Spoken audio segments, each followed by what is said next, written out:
وَلَقَدْ يَسَّرْنَا الْقُرْآنَ لِلذِّكْرِ فَهَلْ مِن مُّدَّكِرٍ۔ الحمد للہ رب العالمین والصلاة والسلام علی اشرف الانبیاء والمرسلین اما بعد فاعوذ باللہ من الشیطان الرجیم من حمزہ ونفخہ ونفثہ بسم اللہ الرحمن الرحیم رب اشرح لی صدری ویسر لی امری واحلل عقدۃ من لسانی یفقہوا قولی اللہم انفعنا بما علمتنا وعلمنا ما ينفعنا وزدنا علما فبشر عباد الذين يستمعون القول فيتبعون أحسنه أولئك الذين هداهم الله وأولئك هم أولو الألباب أعوذ بالله من الشيطان الرجيم بسم الله الرحمن الرحيم وَإِذْ أَسَرَّ النَّبِيُّ إِلَى بَعْضِ أَزْوَاجِهِ حَدِيثًا فَلَمَّا نَبَّأَتْ بِهِ وَأَظْهَرَهُ اللَّهُ عَلَيْهِ عَرَّفَ بَعْضَهُ وَأَعْرَضَ عَن بَعْضٍ فَلَمَّا نَبَّأَهَا بِهِ قَالَتْ مَنْ أَنبَأَكَ هَذَا قال نبأني العليم الخبير۔ اعوذ باللہ من الشیطان الرجیم بسم اللہ الرحمن الرحیم وَإِذْ أَسَرَّ النَّبِيُّ إِلَى بَعْضِ أَزْوَاجِهِ حَدِيثًا، اور جب چھپائی نبی کریم صلی اللہ علیہ وسلم نے إِلَى بَعْضِ أَزْوَاجِهِ اپنی بیویوں میں سے بعض کی طرف، یعنی اپنی بیویوں میں سے کسی بیوی کی طرف، حدیثہ بات، اور جب نبی کریم صلی اللہ علیہ وسلم نے اپنی ازواج مطہرات میں سے کسی زوجہ مطہرہ کو ایک پوشیدہ بات بتائی، فلما نبأت به، پس جب نبأت خبر دے دی اس نے، اس زوجہ مطہرہ نے، به اس بات کی، اس حدیث، اس بات کی، نبی کریم صلی اللہ علیہ وسلم نے ایک زوجہ مطہرہ کو بیویوں میں سے بعض کو، یعنی ایک کو کوئی بات بتائی اور کہا کہ تم نے یہ بات کسی اور کو نہیں بتانی، آپ نے انہیں پوشیدہ بات بتائی۔ پوشیدہ بات بتانے کا مطلب یہ ہے ایک راز کی بات بتائی، اور راز کی بات کا مطلب یہ ہے کہ یہ میرا راز ہے، اس راز کو تم نے آگے افشا نہیں کرنا، اس کو اوپن نہیں کرنا، دوسری عورتوں کے سامنے بھی، دیگر ازواج مطہرات کے سامنے بھی، اپنی سوکنوں کے سامنے بھی۔ لیکن ان سے رہا نہ گیا تو انہوں نے وہ بات بتا دی، اس کی خبر دے دی، اس بیوی نے وہ بات دوسری بیوی کو بتا دی۔ وَأَظْهَرَهُ اللَّهُ عَلَيْهِ، اور ظاہر کر دیا اس کو اللہ نے اس پر، یعنی آپ پر، اس بات کو اللہ نے ظاہر کر دیا نبی کریم صلی اللہ علیہ وسلم پر، یعنی ایک بیوی کو، حضرت حفصہ کو آپ نے جو بات بتائی تو وہ بات حضرت حفصہ نے آگے کر دی، یعنی حضرت عائشہ کو بات بتا دی۔ اب یہ حضرت عائشہ حضرت حفصہ کا آپس کا راز ہے، نبی کریم صلی اللہ علیہ وسلم کو اللہ نے بتا دیا کہ آپ نے وہ جو ایک بیوی کو، حضرت حفصہ کو پوشیدہ بات بتائی تھی اور انہیں راز رکھنے کا کہا تھا، انہوں نے وہ بات اوپن کر دی ہے اور انہوں نے وہ بات دوسری بیوی کو، یعنی حضرت عائشہ کو بتا دی ہے۔ اللہ نے یہ بات ظاہر کر دی آپ پر، اللہ نے اس کی آپ کو خبر دے دی۔ عرف بعضہ، پہچان کرا دی آپ نے، بعضہ اس کے بعض حصے کی، وَأَعْرَضَ عَن بَعْضٍ، اور آپ نے اعراض کیا، عن بعض اس بات کے بعض حصے سے۔ اللہ نے ساری بات آپ کو بتا دی کہ آپ نے یہ راز کی بات رکھی تھی اپنی بیوی سے، اس بیوی نے آگے دوسری بیوی کو بات بتا دی، اللہ نے ساری بات تفصیل سے بتا دی۔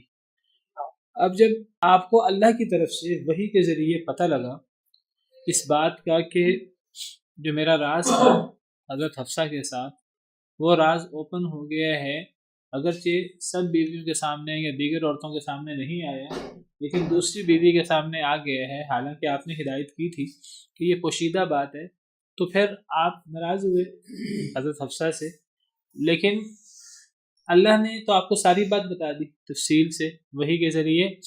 نبی کریم صلی اللہ علیہ وسلم باوقار انداز سے معاملات کرتے تھے، جو آپ کا مقام تھا، اور جو تو آپ نے حضرت حفصہ کو بعض باتیں حضرت حفصہ پر آپ نے اوپن کی کہ مجھے اللہ تعالیٰ نے یہ بات بتا دی ہے. کچھ بات حضرت حفصہ کے سامنے آپ نے ظاہر کر دی کہ کچھ بات کی حضرت حفصہ کو پہچان کرا دی کہ مجھے اللہ نے یہ بات بتا دی ہے. کچھ باتیں آپ نے درگزر کر لی. زیادہ آپ ناراض نہیں ہوئے، جتنا آپ نے ناراض ہونا تھا تھوڑا بہت آپ ناراض ہوئے حضرت حفصہ سے. بعض بات کی حضرت حفصہ کو پہچان کرائی، دیکھو میں نے تمہیں یہ بات بتائی تھی، تم نے یہ بات آگے بتا دی ہے. کچھ بات آپ نے حضرت حفصہ کو پہچان کرا دی، کچھ بات سے آپ نے درگزر فرمایا، کچھ بات آپ نے اگنور کر دی. ویسے فلما نبأها به، بہرحال اب جب نبی صلی اللہ علیہ وسلم نے حضرت حفصہ کو کہا، آپ ان سے ناراض ہوئے کہ میں نے تم سے ایک راز رکھا تھا تو تم نے آگے بتا دی. تو جب نبی صلی اللہ علیہ وسلم نے حضرت حفصہ کو خبر دی اس کی، فلما پس جب نبأ خبر دی، یہ واحد کا مذکر کا صیغہ ہے، مراد نبی ہے. جب نبی نے خبر دی ہاں اس کو یعنی اپنی بیوی کو، بھی اس بات کی. اب کس بات کی خبر مراد ہے؟ اب وہ خبر مراد ہے جو آپ کی بیوی نے اوپن کی تھی. اب وہ خبر آپ کو کہاں سے پتہ لگی؟ اللہ کی طرف سے. اللہ کی طرف سے آپ کو پتہ لگی. آپ حضرت حفصہ سے دوبارہ ناراض ہوئے. آپ نے فرمایا کچھ باتیں آپ نے حضرت حفصہ کو بتائیں اور کچھ باتوں سے آپ نے ویسے ہی اعراض کیا. تو جب نبی صلی اللہ علیہ وسلم نے حضرت حفصہ کو یہ بات بتائی کہ تم نے میرا راز کیوں اوپن کیا ہے، قالت تو وہ کہنے لگی من انبأک ھذا. آپ ناراض ہوئے، انہوں نے سنی آپ کی بات، لیکن کہنے لگی کہ آپ کو یہ بات بتائی کس نے؟ یہ بات تو میرے اور دوسری بیوی کے درمیان ہے. حضرت حفصہ اور حضرت عائشہ کے درمیان تھی یہ بات. اور میں ذکر کر چکا ہوں آپ سے کہ حضرت حفصہ اور حضرت عائشہ وہ آپس میں ان معاملات میں ایک دوسرے کا راز رکھتی تھی، ان کے ایک دوسرے سے دوستی تھی. وہ باقی بیویوں کے مقابلے میں وہ ایکا کر کے رہتی تھیں. تو وہ دونوں حضرت ابوبکر حضرت عمر کی بیٹیاں تھیں. حضرت ابوبکر حضرت عمر کا ایک مقام تھا، حضرت عائشہ کا نبی کریم صلی اللہ علیہ وسلم کے ہاں ویسے ایک مقام تھا. تو باقی بیویوں پر وہ تھوڑا دباؤ رکھتی تھیں اپنے دوستی کی وجہ سے اور اپنے آپس کے اتفاق کی وجہ سے. دونوں مل کر باقی بیویوں پر کچھ روک رکھتی تھیں. ایک تو حضرت ابوبکر حضرت عمر کی بیٹیاں ہونے کی وجہ سے، اور نمبر 2 حضرت عائشہ کا جو مقام تھا نبی صلی اللہ علیہ وسلم کے ہاں. آپ کو تمام بیویوں میں حضرت عائشہ سے زیادہ محبت تھی اور یہ بات احادیث مبارکہ سے واضح ہے. اس کی وجہ یہ بھی تھی کہ حضرت عائشہ عمر کی چھوٹی تھی، اور یہ وجہ بھی تھی کہ حضرت عائشہ بہت ذہین و فطین تھی. اور دیکھیے عام لوگوں کو، عام مسلمانوں کو ایک وقت میں 4 بیویاں بیک وقت رکھنے کی اجازت ہے. 4 سے زیادہ نہیں رکھ سکتے. جس طرح اللہ تعالیٰ نے سورہ نساء میں فرمایا وَإِنْ خِفْتُمْ أَلَّا تُقْسِطُوا فِي الْيَتَامَىٰ فَانكِحُوا مَا طَابَ لَكُم مِّنَ النِّسَاءِ مَثْنَىٰ وَثُلَاثَ وَرُبَاعَ، کہ جو تمہیں عورتیں اچھی لگیں ان عورتوں سے 2 عورتوں سے شادی کر سکتے ہو، 3 عورتوں سے شادی کر سکتے ہو، یا 4 عورتوں سے شادی کر سکتے ہو. وَإِنْ خِفْتُمْ أَلَّا تَعْدِلُوا، اگر تمہیں ڈر ہو کہ تم عدل نہیں کر سکو گے، فَوَاحِدَةً، تو پھر ایک ہی. اللہ تعالیٰ نے 4 تک کی اجازت دی ہے عام مومنوں کو. لیکن نبی کریم صلی اللہ علیہ وسلم کی یہ خصوصیت تھی کہ اللہ نے آپ کو 4 سے زیادہ کی اجازت دی تھی، اور اس کی کچھ وجوہات تھیں. نبی کریم صلی اللہ علیہ وسلم کے منصب کی وجہ سے آپ کو جو اللہ نے ذمہ داری دی تھی پوری امت تک دین کو پہنچانے کی. دیکھیے اللہ تعالیٰ چاہتے تو اللہ تعالیٰ قرآن کریم امت تک پہنچا دیتے، اور قرآن کریم اللہ تعالیٰ کہتے ہیں امت سے کہ تم قرآن کریم کے پابند ہو.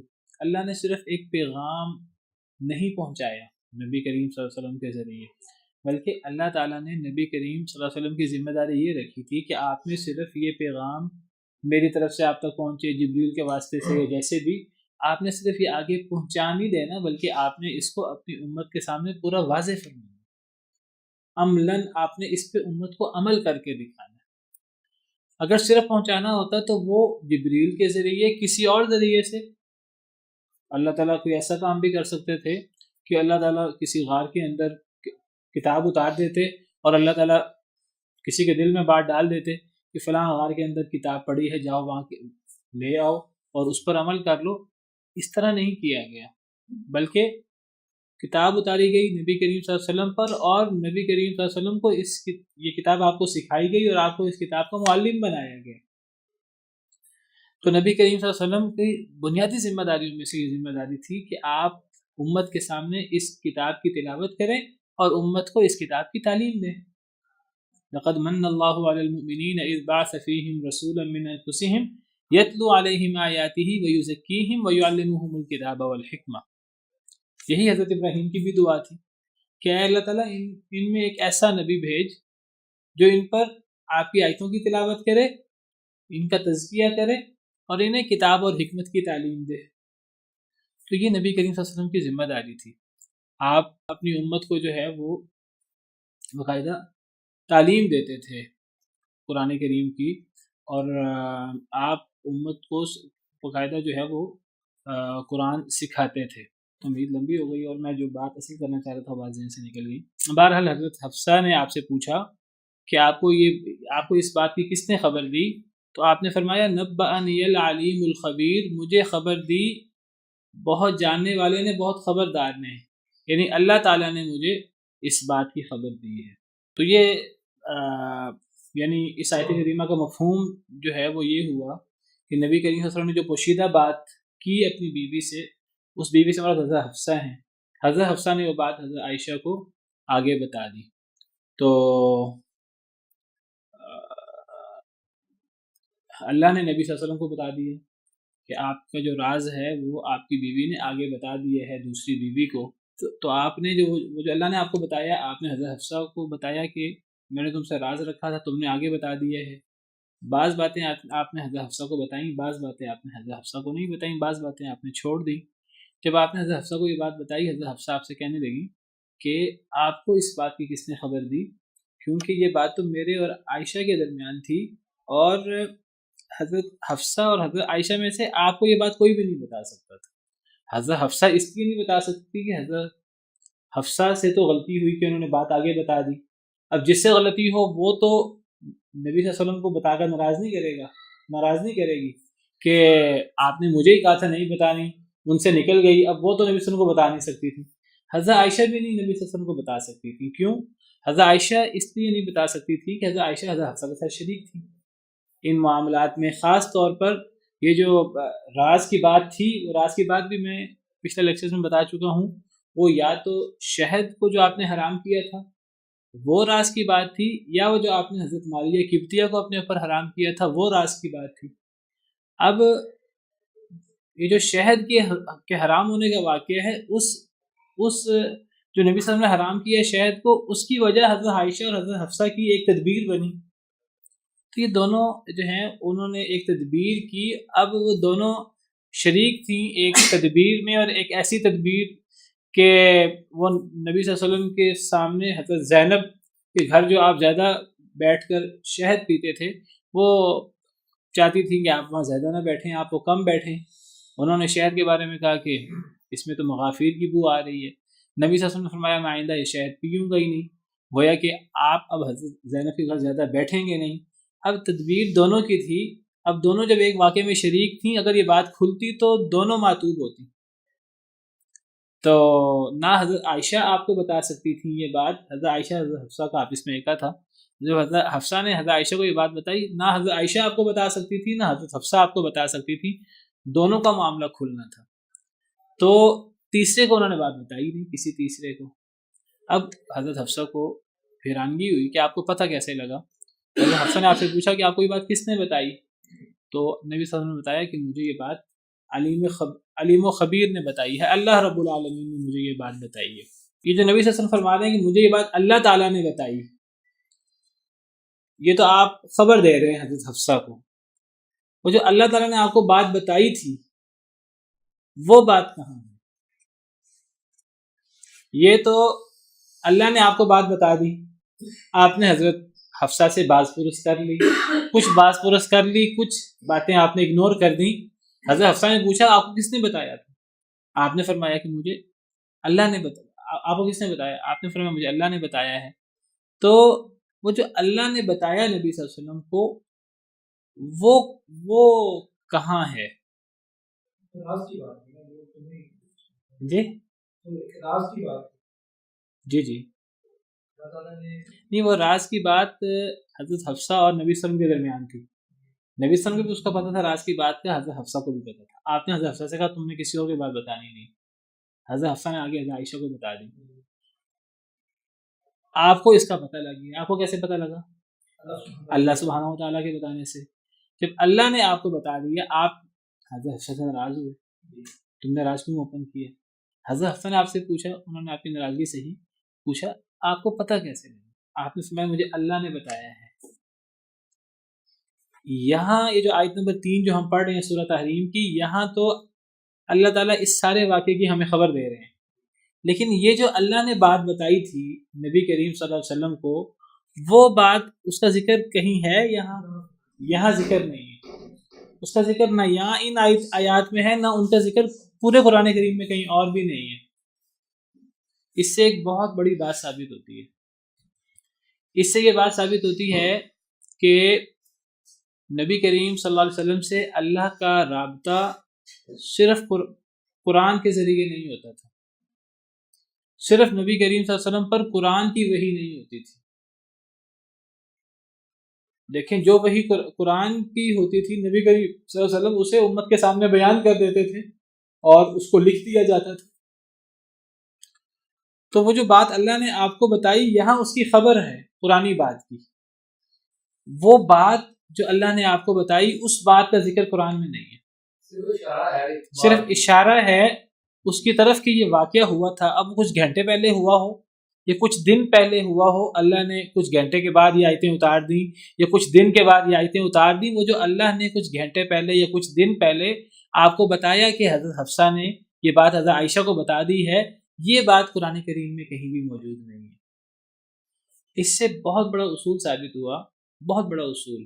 وہ یہ اصول یہ ہے کہ نبی کریم صلی اللہ علیہ وسلم پر ایک وحی قرآن کی صورت میں ہوتی تھی، ایک وحی قرآن کے علاوہ بھی ہوتی تھی. صرف جو قرآن کی وحی ہے آپ پر، صرف یہ وحی نہیں ہوئی، اس کے علاوہ آپ پر وحی ہوئی ہے. اور یہ ایک ایسا اصول ہے کہ امت شروع سے اس پر متفق چلی آ رہی ہے.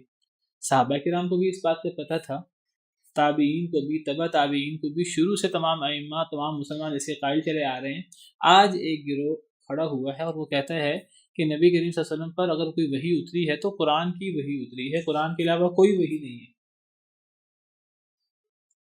وہ کہتے ہیں قرآن کے علاوہ نبی کے اللہ سے کوئی رابطہ نہیں ہے. یہ جو لوگوں نے حدیثیں بنا رکھی ہیں، وہ کہتے ہیں یہ لوگوں نے نبی صلی اللہ علیہ وسلم تک منسوب کر رکھی ہیں، قرآن کے علاوہ کوئی وحی نہیں ہے. جو حدیث کے منکر ہیں، جو سنت کے منکر ہیں، پرویزی یہ حدیث کے منکر ہیں، یہ کہتے ہیں بس اصل وحی قرآن ہی ہے، قرآن کے علاوہ کوئی وحی نہیں ہے.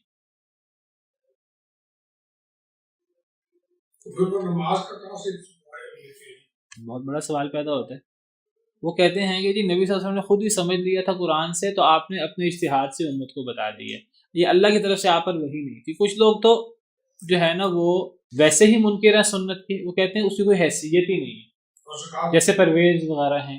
کچھ لوگ ہیں جو حدیث کے اس معنی میں منکر نہیں ہے کہ وہ پورا ہی اس کو رد کرتے ہوں، لیکن وہ حدیث کو وحی نہیں سمجھتے.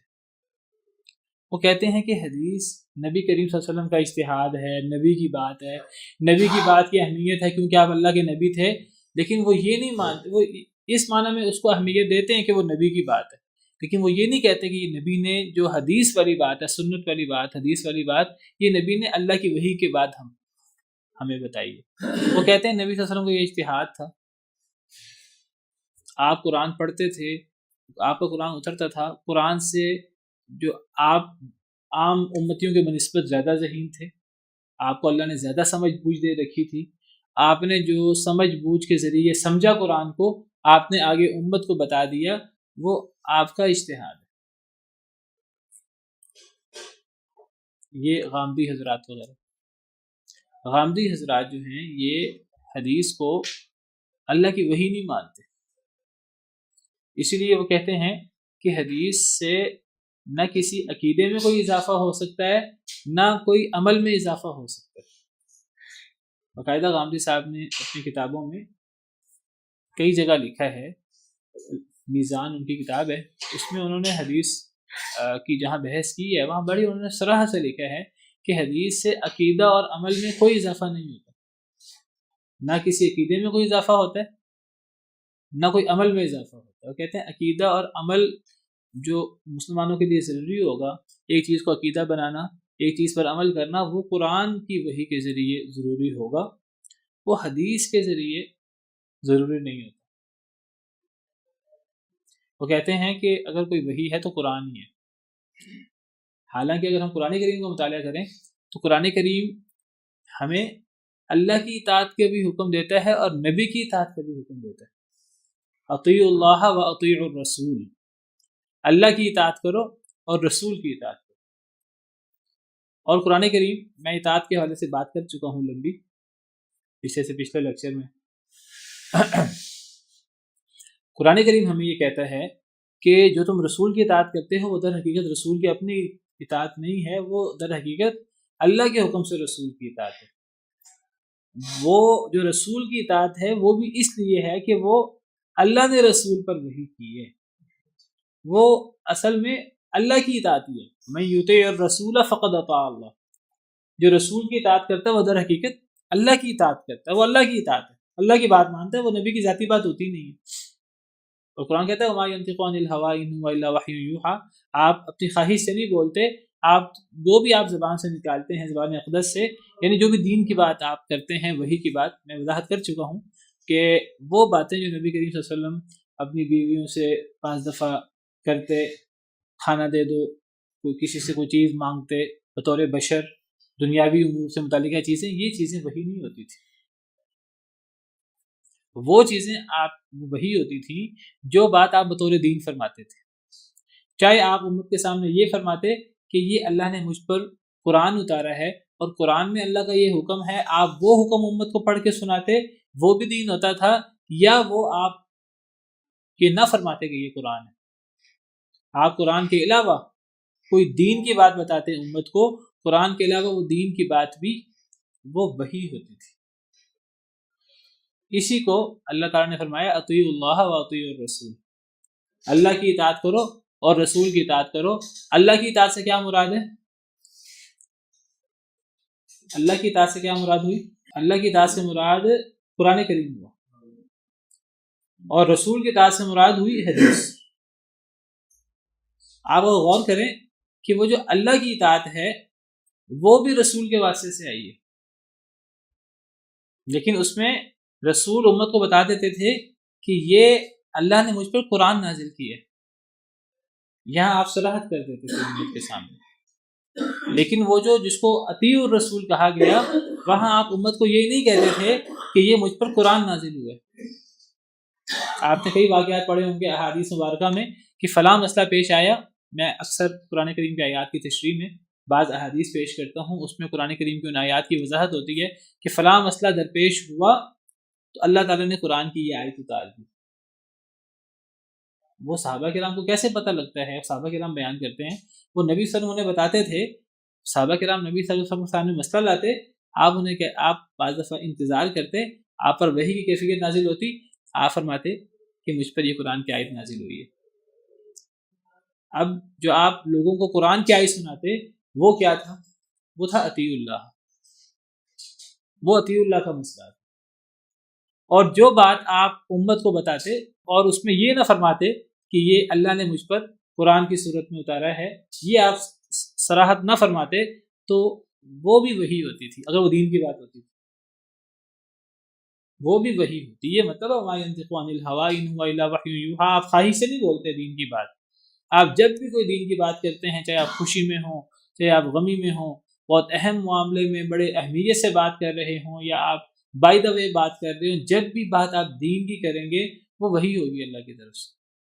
خواہ آپ فرمائیں کہ مجھ پہ اللہ نے یہ نازل کیا ہے قرآن، یہ آپ یہ نہ فرمائیں کہ اللہ نے مجھ پہ قرآن نازل کیا ہے، آپ کی وہ بات بھی امت کے لیے ضروری ہے۔ تو جہاں آپ قرآن کا نام لیں گے وہ اطیعوا اللہ ہو جائے گا، اور جہاں آپ قرآن کا نام نہیں لیں گے وہ اطیعوا الرسول ہو جائے گا۔ اور یہ اطیعوا اللہ و اطیعوا الرسول دونوں باتیں امت تک کس واسطے سے پہنچتی ہیں؟ نبی کریم صلی اللہ علیہ وسلم کے واسطے سے۔ یہ بات بہت اہم ہے یہ بات بہت اہم ہے، بعض لوگ اس بات کو اگنور کر جاتے ہیں. وہ کہتے ہیں کہ وہی صرف قرآن ہے، قرآن کے علاوہ کوئی وحی نہیں ہے، پرویز وغیرہ. اور جو لوگ پرویز تو حدیث کو کوئی حیثیت نہیں دیتا، کوئی حیثیت نہیں دیتا، کہتا بس قرآن ہے. جو غامدی حضرات وغیرہ ہیں، غامدی صاحب وغیرہ، یہ لوگ حدیث کو اہمیت دیتے ہیں اس معنی میں کہ یہ نبی کی بات ہے، کہتے ہیں کہ جی نبی کی بات لوگوں کی بات سے زیادہ اہم ہوتی ہے. لیکن مسئلہ یہ ہے کہ وہ بھی حدیث کو وحی نہیں مانتے. اور جو عام مسلمان ہیں وہ کہتے ہیں قرآن بھی وحی ہے، حدیث بھی وحی ہے. بہت فرق ہے ان تینوں باتوں میں. پرویزی کہتے ہیں یا اہل القرآن یا قرآنیون، وہ کہتے ہیں قرآن ہی ہے بس، حدیث کی کوئی حیثیت ہی نہیں ہے. غامدی وغیرہ کہتے ہیں کہ قرآن وحی ہے، حدیث وحی تو نہیں ہے، لیکن حدیث کی اہمیت ہے کہ وہ ایک نبی کی بات ہے، نبی کی بات ہونے کی وجہ سے اس کی اہمیت ہے، لیکن وہ وحی نہیں ہے. وہ کہتے ہیں ہم وہ حدیث مانیں گے جو قرآن کے مطابق ہو، جو قرآن کے مطابق نہ ہو وہ نہیں مانیں گے، جو قرآن کے خلاف ہو.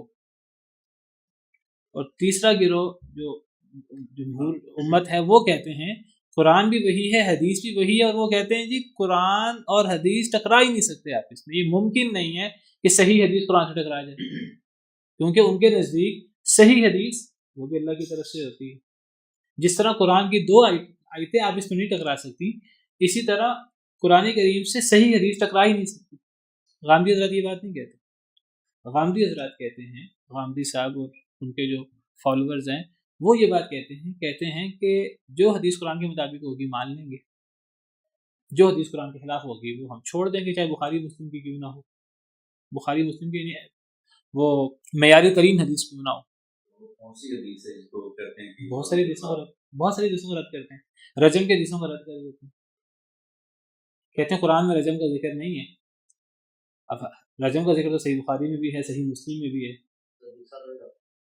حضرت عیسیٰ کے جو ہے نا وہ جو ہے رد کرتے ہیں ان کے دوبارہ آنے کا. بہت ساری چیزیں ہیں وہ ان کا جو ہے رد کر دیتے ہیں. وحی کی دو قسمیں ہیں. ایک وحی جس کو آپ وحی مطلوب کہیں، جس کو ہم وہ وحی جس کی تلاوت کی جاتی ہے، جس کو نماز میں پڑھا جاتا ہے، وہ وحی قرآن ہے. اور ایک وحی کی دوسری قسم ہے جس کو وحی غیر مطلوب کہتے ہیں، وہ وحی جس کی تلاوت نہیں ہوتی، یا وہ وحی جس کو نماز کے اندر ہم نہیں پڑھتے.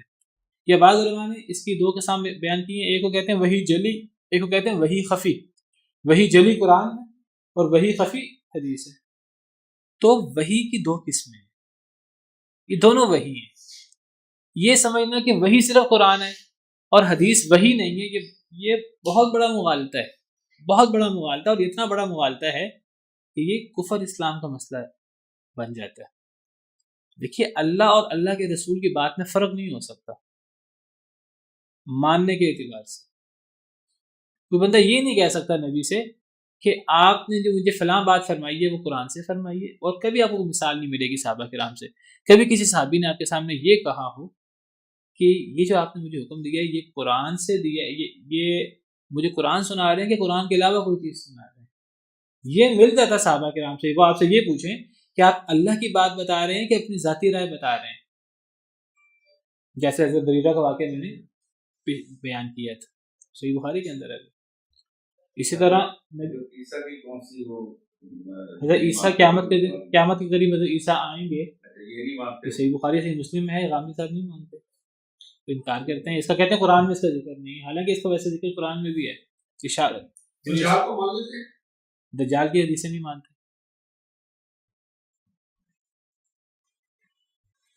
اور ویسے آپ کو بتاؤں کہ غامدی صاحب بھی نہیں مانتے. اصلاحی صاحب کا آپ نے نام سنا ہوگا، امین حسن اصلاحی صاحب، وہ بھی نہیں مانتے. اور آپ حیران ہوں گے کہ مودودی صاحب بھی نہیں مانتے دجال کو. دجال کے بارے میں احادیث کا مودودی صاحب بھی انکار کرتے ہیں. تو اصل میں مسئلہ یہ ہے کہ قرآن بھی وحی ہے اور قرآن کے علاوہ بھی وحی ہے. مجھے حیرانگی ہوتی ہے ان لوگوں پر جو قرآن کو تو مان لیتے ہیں، حدیث کا انکار کر دیتے ہیں. میں کہتا ہوں ان کو قرآن کہاں سے ملا ہے؟ یا تو وہ کہیں قرآن ہم پہ نازل ہوا ڈائریکٹ. قرآن تو چونکہ وہ ہم پہ ڈائریکٹ نازل ہوا ہے، وہ تو اللہ کی وحی ہے، تو حدیث کو ہم نے نہیں ماننا کیونکہ وہ اللہ کی وحی نہیں ہے. بھئی قرآن کو کیوں مانتے ہیں؟ قرآن کو اس لیے نہیں مانتے کہ وہ نبی نے پہنچایا ہے. قرآن کو اس لیے مانتے ہیں کہ قرآن کو نبی نے پہنچایا ہے اور نبی نے فرمایا ہے کہ یہ قرآن ہے. یہ اللہ نے مجھ پر کتاب کی صورت میں، یہ اللہ نے مجھ پر قرآن کی صورت میں اس کو نازل کیا ہے، اس حکم کو. قرآن ہم تک پہنچنے کا ذریعہ کیا ہے؟ نبی کے واسطے سے قرآن پہنچتا ہے نا. اللہ تعالیٰ قرآن میں فرماتے ہیں قُلْ مَنْ كَانَ عَدُوًّا لِجِبْرِيلَ فَإِنَّهُ نَزَّلَهُ عَلَى قَلْبِكَ. کہہ دیجیے جو جبریل کا دشمن ہے تو جبریل تو وہ فرشتہ ہے جس نے قرآن کو آپ کے قلب پر نازل کیا. قرآن آپ کے قلب پر اترا ہے اور آپ نے امت کو بتایا.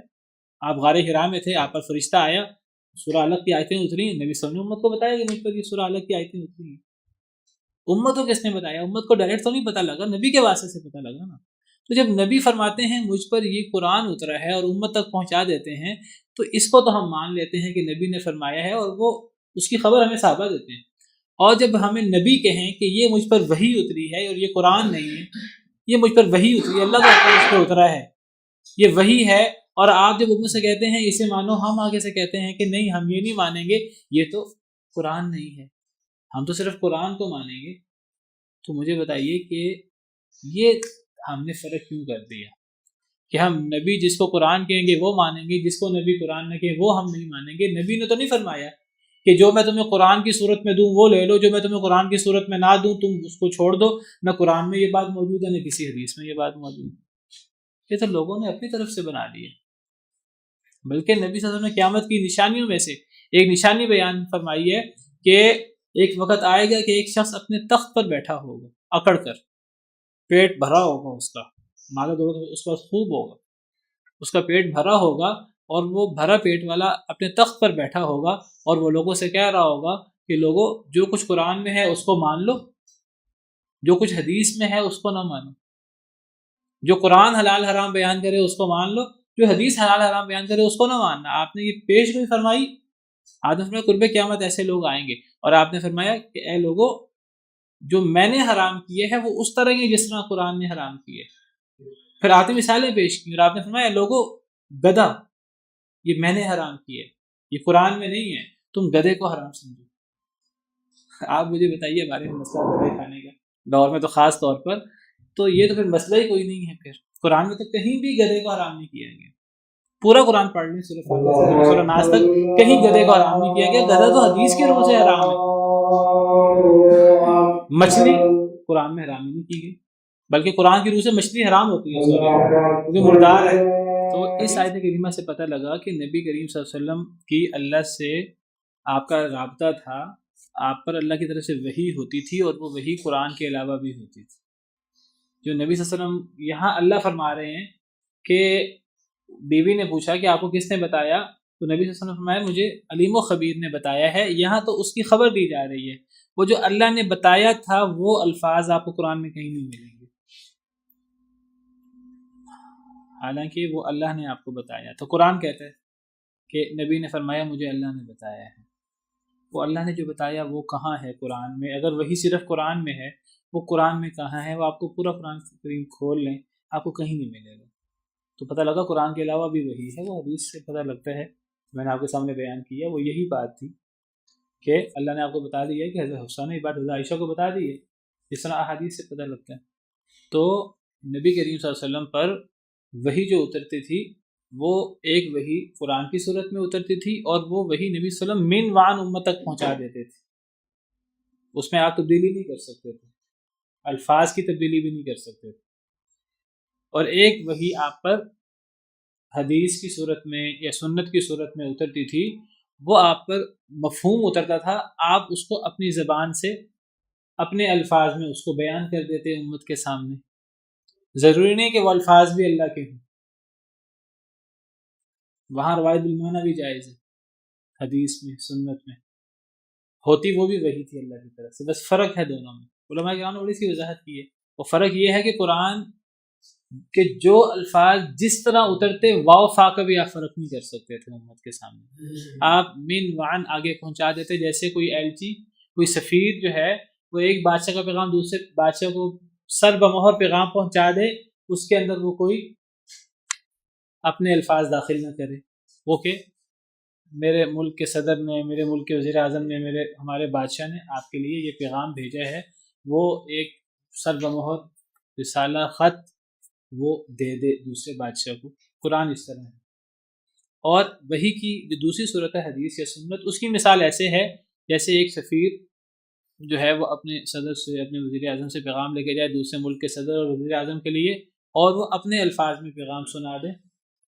ان الفاظ میں الفاظ کی تبدیلی بھی ہو سکتی ہے۔ مثال کے طور پر اگر صدر کے سفیر سے کہ آپ آگے جا کر آپ جو ہے نا فلاں ملک کے سے کہہ دیں کہ ہم آپ کے دوست ہیں، ہم آپ کے ساتھ ہر معاملے میں شریک ہیں، آپ بھی ہمارا پیغام آگے پہنچا دیں، سفیر اپنے الفاظ میں جو ہے وہ یہ پیغام پہنچا دے، تو الفاظ اگر ظاہراً تبدیل بھی ہوں گے، مفہوم وہی ہوگا، تو سفیر نے پیغام پہنچا دیے ہے۔ سنت کی حیثیت علماء کرام نے یہ مثال دی، جو میں نے آپ کے سامنے مثال دی ہے، یہ مثال علماء نے دی ہے۔ امام جوینی بہت بڑے امام ہیں، انہوں نے یہ فرق بیان کیا، کہتے ہیں قرآن اس طرح ہے جیسے کہ کوئی سر بمہر لیٹر ایک بادشاہ سے دوسرے بادشاہ کو ایلچی پہنچائے، قرآن اس طرح ہے، اس کے اندر لفظ کی تبدیلی بھی نہیں ہوتی۔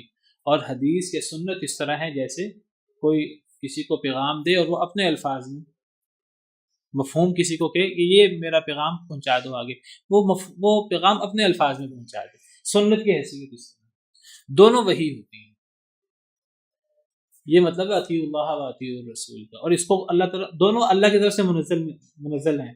اللہ قرآن میں فرماتے ہیں وَأَنزَلَ اللَّهُ عَلَيْكَ الْكِتَابَ وَالْحِكْمَةَ، اللہ نے آپ پر کتاب بھی نازل کی ہے اور اللہ نے آپ پر حکمت بھی نازل کی ہے۔ یہ حکمت سے مراد امام شافعی وغیرہ ائمہ کرام ہمارے سلف صالحین کہتے ہیں حکمت سے مراد سنت ہے۔ قرآن بھی نازل ہوا اور حکمت یعنی سنت بھی نازل ہوئی ہے اللہ کی طرف سے، اگرچہ اس کا مفہوم نازل ہوا، اس کے الفاظ نبی صلی اللہ علیہ وسلم کے ہیں اور آپ کو جوامع الکلم عطا کیا گیا، لیکن قرآن کے الفاظ بھی اللہ کی طرف سے، وہ آپ نے من معان پہنچایا امت تک، اس میں کوئی لفظ کی آگے پیچھے بھی نہیں۔ تو نبی صلی اللہ علیہ وسلم پر صرف قرآن وحی نہیں، قرآن کے علاوہ بھی وحی ہے، اور اس کی بہت سارے دلائل ہیں اس کے، جن دلائل میں سے ایک دلیل یہ بھی ہے۔ آپ کو پتہ ہے پہلے وحی کون سی اتری نبی کریم صلی اللہ علیہ وسلم پر غار حرا میں 40 سال کی عمر میں؟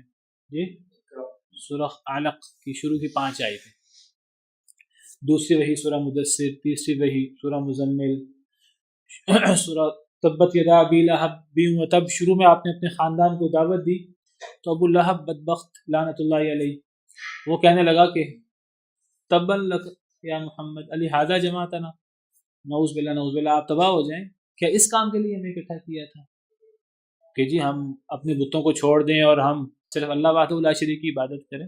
ہم اپنے بتوں کو کیسے چھوڑ سکتے ہیں؟ اس نے بکواس کی، اس نے کہا کہ اس کام کے لیے جمع کیا تھا۔ اللہ نے قرآن کی سورت اتار دی، تبت یدا ابی لہب وتب، ابو لہب کے ہاتھ ٹوٹ جائیں، وہ خود بھی تباہ ہو جائے۔ شروع کی صورتوں میں سے شاید 5ویں نمبر پہ جو صورت نازل ہوئی وہ تبت یدا ابی لہب وتب ہے۔ کوئی یہی ہے تو کہ زبانی تو سورہ میں نہیں بیان کی لیکن کر کے دکھائی۔ جی مثلا نماز ہے، نماز کیسے پڑھنی ہے نبی صلی اللہ علیہ وسلم نے زبان سے بتا دیا امت کو کہ تم ویسے نماز پڑھو جیسے مجھے پڑھتے دیکھو۔ تو بعض وہی ایسی جو آپ نے زبان سے حکم نہیں دیا، مثلا آپ نے زبان سے نہیں کہا رفع یدین کرو، یا آپ نے زبان سے نہیں بتایا۔ رفع یدین کی جتنی حدیثیں ہیں وہ آپ کو صحابہ کرام کی حدیث ملے گی کہ ہم نے نبی صلی اللہ علیہ وسلم کو دیکھا رکوع جاتے وقت آپ رفع یدین کرتے تھے، رکوع سے اٹھتے وقت رفع یدین کرتے تھے۔ کسی حدیث میں ہمیں قول نہیں ملتا ہے نبی صلی اللہ علیہ وسلم۔ اب اس میں جو زیادہ حدیثیں ہیں صحیح بخاری مسلم وغیرہ کی 400 کے قریب حدیثیں وہ ہیں کہ آپ رکوع میں جاتے وقت اٹھتے وقت رفع الیدین کرتے تھے، اور یہ صحیح ترین حدیثیں ہیں۔ حضرت ابن مسعود کی حدیث میں ہے، ان کی حدیث ترمذی میں ہے کہ جی نبی صلی اللہ علیہ وسلم نے صرف شروع میں رفع الیدین کیا، وہ عمل بتا رہے ہیں نبی صلی اللہ علیہ وسلم کا، آپ نے بعد میں رفع الیدین نہیں کیا۔ اس حدیث کی صحت میں امت کا اختلاف ہے، اکثر علماء اس کے ضعیف ہونے کے قائل ہیں، اگرچہ بعض علماء نے اسے صحیح بھی قرار دیے۔ جنہوں نے اسے صحیح قرار دیے ایک نیا مسئلہ کھڑا ہو جاتا ہے کہ یہ وہ جو باقی سب احادیث ہیں جن کی صحت میں کوئی اختلاف نہیں ہے اور وہ کئی صحابہ کرام سے ثابت ہیں، کئی صحابہ کرام سے 10-15 صحابہ کرام سے ثابت ہیں، اور ان کی صحت میں کوئی کلام نہیں. صحیح بخاری صحیح مسلم کے اندر وہ موجود ہیں اور ایک نہیں کئی احادیث موجود ہیں.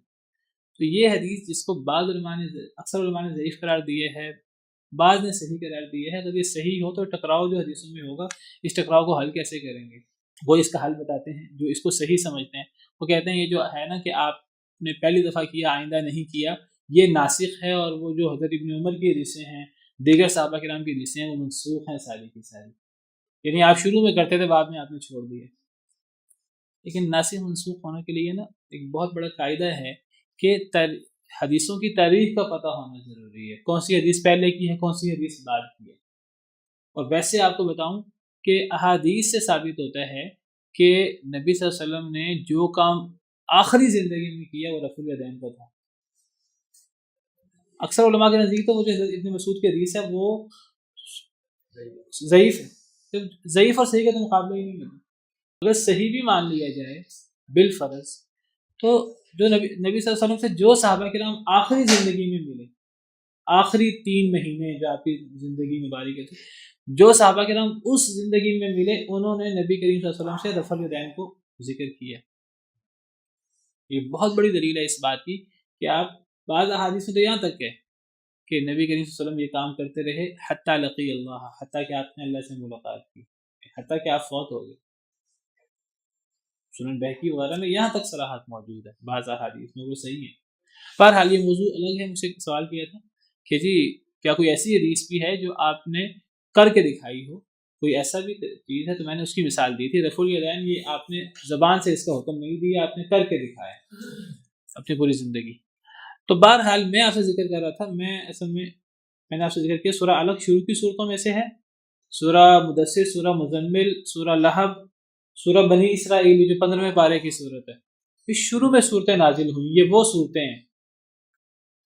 سوال یہ پیدا ہوتا ہے، جو لوگ کہتے ہیں جی وہی صرف قرآن ہے، تو سوال پیدا ہوتا ہے کہ جو نبی صلی اللہ علیہ وسلم پر قرآن نازل ہوا وہ تو ابھی آپ کو میں نے بیان کیا، سورہ علق شروع میں نازل ہوئی، سورہ مدثر، سورہ مزمل، سورہ لہب، سورہ بنی اسرائیل.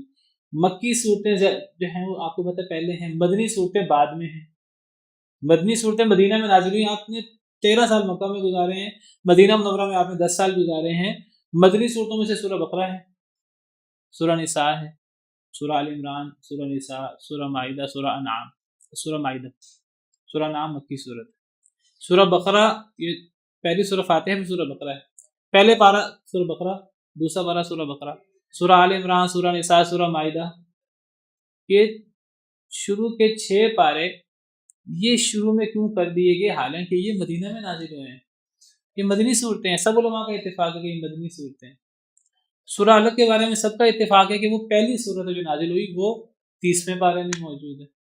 سورہ مدثر، سورہ مزمل یہ دوسرے تیسرے نمبر پہ نازل ہوئی، یہ 29ویں پارے میں موجود ہے.